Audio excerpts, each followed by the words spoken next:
Je ne suis pas pressé. J'aimerais juste, idéalement, qu'il y ait peu de morts plutôt que beaucoup.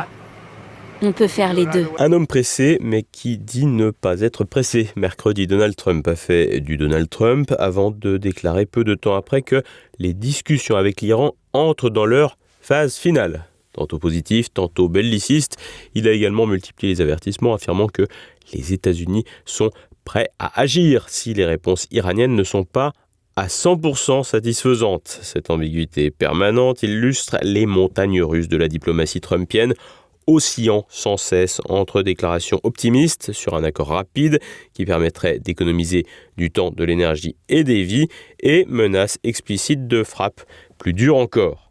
Des montagnes russes qui se retranscrivent au niveau boursier avec des variations permanentes autour des cours. Le président américain, qui dit aussi avoir reporté une attaque à la demande des pays du Golfe, répète ainsi qu'il n'est pas pressé tout en fixant des délais informels de quelques jours. Il maintient fermement qu'aucun allègement des sanctions ne sera accordé avant la signature d'un texte définitif. Cette instabilité reflète aussi les divergences avec Benjamin Netanyahou, le Premier ministre israélien décrit par Trump comme un allié docile qui, je cite, « fera tout ce que je veux qu'il fasse », s'est pourtant montré hors de lui après un appel téléphonique houleux. Netanyahou pousse pour une reprise des opérations militaires afin d'achever l'affaiblissement de l'Iran, tandis que Trump semble privilégier, du moins temporairement, la voie diplomatique sous pression de 3 États du Golfe, Arabie Saoudite, Qatar et Émirats Arabes Unis, et peut-être d'autres États, comme il l'a affirmé, sans en dire plus. J'ai été contacté par ces 3 pays, ainsi que par d'autres, et ils sont en contact direct avec nos ressortissants. Et actuellement, c'est le cas de l'Iran, il semble y avoir de fortes chances qu'ils parviennent à un accord. Si nous pouvons y arriver sans les bombarder massivement, j'en serai très heureux. L'armée israélienne reste, elle, en état d'alerte maximale. Quant aux éléments d'un éventuel accord, ils tournent principalement autour du programme nucléaire iranien. Washington exige la remise des stocks d'uranium hautement enrichis, soit environ 440 kg à 60%, la limitation à un seul site nucléaire à usage civil et un contrôle strict pour empêcher toute voie vers l'arme atomique.